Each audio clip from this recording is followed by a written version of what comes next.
Magkano to? 25 lang. 25? Masarap ba yan? Opo, masarap po yung soup. Ganyan. Ay, dami ko. Ay! Natalsik! Kaya na kayo. Anong lasa? Yung totoo. Lasang parang itlog na... Nabulok. Hindi. First time ko kakain ito. Pag hindi masarap, hindi ko nababayaran. Joke lang. Masarap yan. Ito, ayun yung tikman. Lato po. Lato. Lasang ano?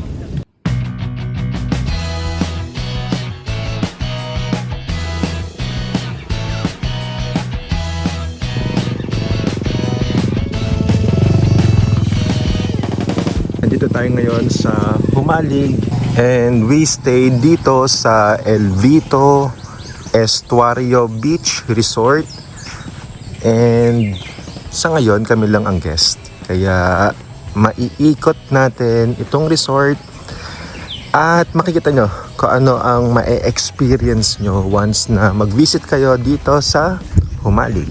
Nagpe-prepare na sila ng breakfast for us. Yung breakfast dito ay worth 180 pesos per head. Kaya po pwedeng magpaluto or po pwede rin naman kayo magluto kung may dala kayong mga pagkain. Po pwede kayong magpabili sa kanila lalo na kung sila ay bababa sa bayan and kung anong kailangan nyo po pwede nilang bilhin. Kami nagstay sa isang room na air conditioned. So pero may option na mag-tent kayo dito. Ganda rin yung kanilang picnic or tent area. And ito, may mga room dito na po pwedeng i-avail or ito, may mga CR din. Ito, mura lang ito pag kinuha. Yun nga lang, yung mga room dito ay electric fan. And ang maganda dito, ito, meron ditong mga table and chair kung gusto nyong kumain. Sa kabilang side ng resort, wala na masyadong makikita. Puro lang coconut trees. Pero dito sa may other side, makikita nyo naman ang Pacific Ocean. Sharing the emergency hotline dito sa Humalig. Yan, tingnan nyo na lang. Ito, pwede din itong tambayan dito sa El Vito. And ito naman ang makikita nyo pa rin. Pwede rin kayo maligo dyan. Meron ding nangunguhan ng isda dito sa tapat. Ito ang ating breakfast. We have egg, daing, masarap na suka, sinangag, unlimited rice, and we have bread. Iba nating kasama nandoon sa kabilang resort. Nandun pala kayong po pwede magamit na ganito dito sa resort. And pwede rin kayong mag-avail ng tour package sa kanila. Prepare tayo ngayon for our trip dito sa Humalig, Quezon at sobrang init kaya tayo ay nag-a-apply ng sunscreen sa mga kasama natin. Maputi lang talaga ako. Ito, salamat sa kanya, siyang sponsor ng sunscreen. Po ang aming sundo, ayan, ang mga polis.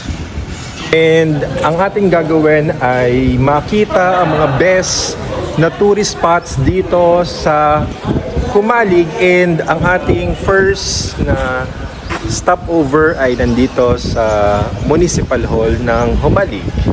And dahil puro habal-habal ang option na masasakyan dito at para magkasya kaming ito, tayo ay sasakay ng ayan, police car. So let's start. Ito ang ating sasakyan. So, ano pong masasabi natin? Ay, pasensya na po, nahuli tayo.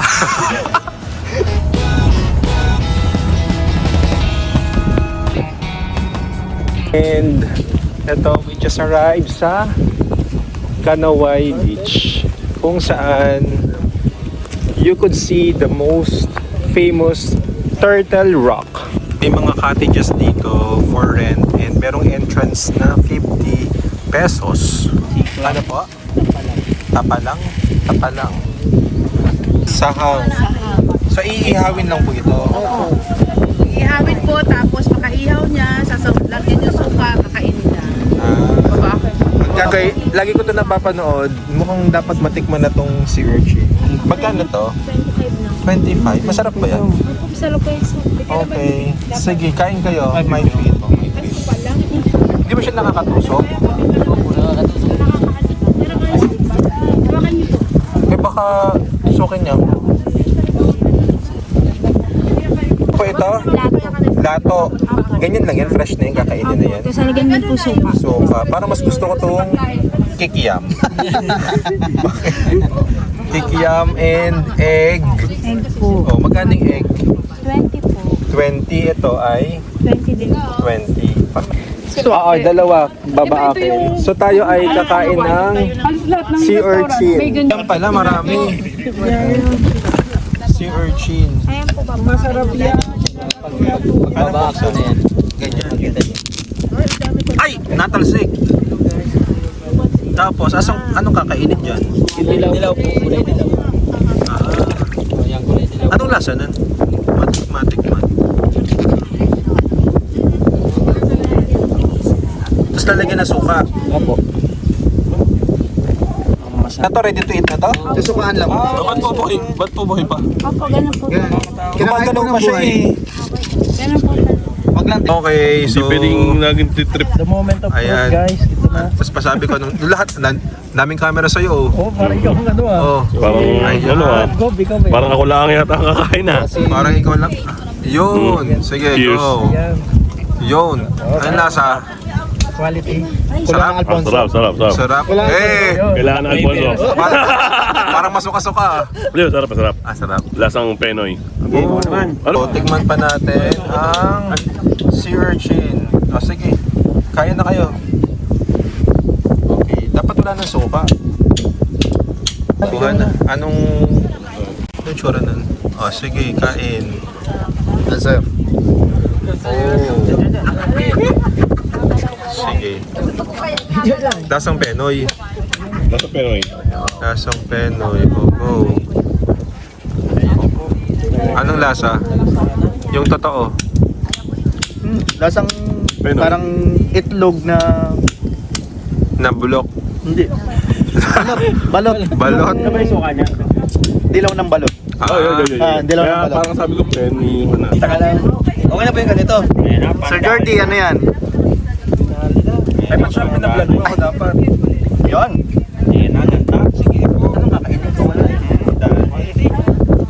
Pero yung ano lang ha, yung konti lang ha. Yan, oh. Yan na po nakatikim ko, pero... Lakayan nyo sir, mas masarap pag malaki. Yung... Kaya na gumana. Quality. Baka magpasubo pa kayo sir. Ang daming laman. Sandok mo yung suka. Ayaw hawakan. Nakakahumaling. Yung konti lang po. Ang dami. Okay lang yan po. Yung 1/4 lang. Pasubo na rin. Yung konti. Ito mga konti lang. Tsura nun. Parang walang makain. Ito kakainin ko. Uy, ako din. Masarap ba talaga? Masarap sir, promise. Curious ako. Hindi ko pa nakakatingin. Okay. First time ko kakain ito. Pag hindi masarap, hindi ko nababayaran. Joke lang. Masarap yan. Ito, ayun yung tikman. Lato po. Lato. Lasang ano? Lasang balot niya. Lasang- Ano to, bag? Lasang? Meron pa to mo? Meron pa. Lasang seaweed. Masarap. Natin titikman ay ano tawag dito ulit? Sahang. For 15 pesos. Sino may gusto ng sahang? Pagin tayo sir.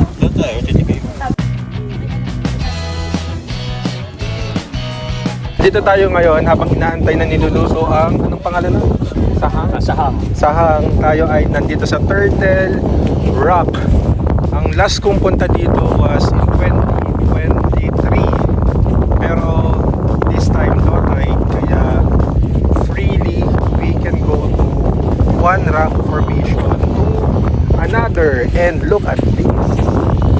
Sobrang ganda. Look at the sand. Ito yung tinatawag na golden sand of Humalig.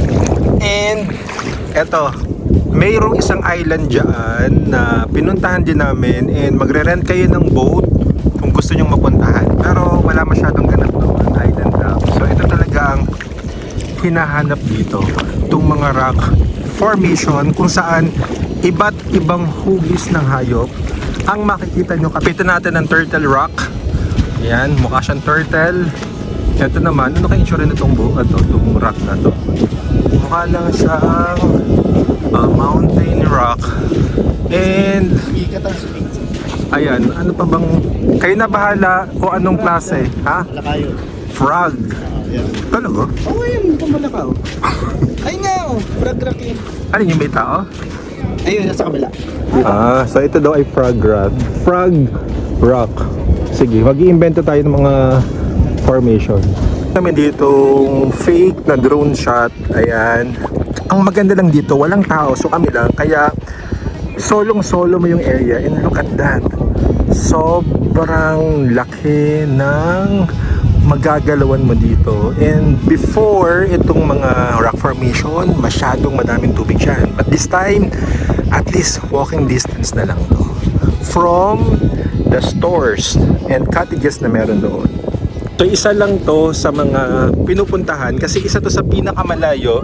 Kaya ang strategy ng mga habal-habal o yung magtutour sa inyo ay from the Kanaway Beach pabalik sa iba pang mga tourist spots dito sa Humalig. And because nahuhumaling kami at nawiwili sa Kanaway, we'll see kung ano pa ang kaya nating puntahan dito sa Humalig. But solve ka na dito. Ito na yung sahang, and kung paano to kainin, nginunguya.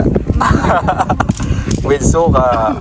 So ito yung kakainin natin na sahang, and best na lagyan to ng suka. Okay, tikman na natin.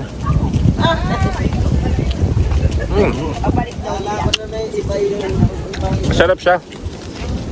For 15 pesos. Tama ba? Masarap ba? Okay. Nilagay mo suka? Hindi pa sana. Okay. Tikman nyo, then describe nyo. Pero masarap talaga siya. Okay. Ito yun. Sinabi ko ito? Ha? Disut-sut yan, disut-sut. Sarap lang. Ayun lahat to. Ano lasa? Ano lasa? Sarap. Kanina pa ako pabalik-balik. Ano ulit tawag dito? Tapala. Pwede na ba yung kainin? Oo. Ng ganyan? Pwede na po yan. Oo, ito na po yan, sir. Di ba mainit? Dyan po ang ahog ni para hindi ka Tapa lang. Ito mo luto na po. Tapos, luto na. lalagyan lang siya ng Suka. suka. Saan na suka? Ay, sige. Suka. Uy! Okay, salamat. Magkano to? 15 po. 15 din. Taghawak kayo namin. Tingnan lang natin itong tapa lang. Iniihaw lang to? Opo, inihaw lang po Parang yan. hilaw. Ay, ganyan po talaga yan, sir. Ganyan talaga. Oo. Pag pumuka na siya, ibig sabihin. Oo, luto na po yan. Oh. Parang yung sa sahap, pag nawala na yung kulo.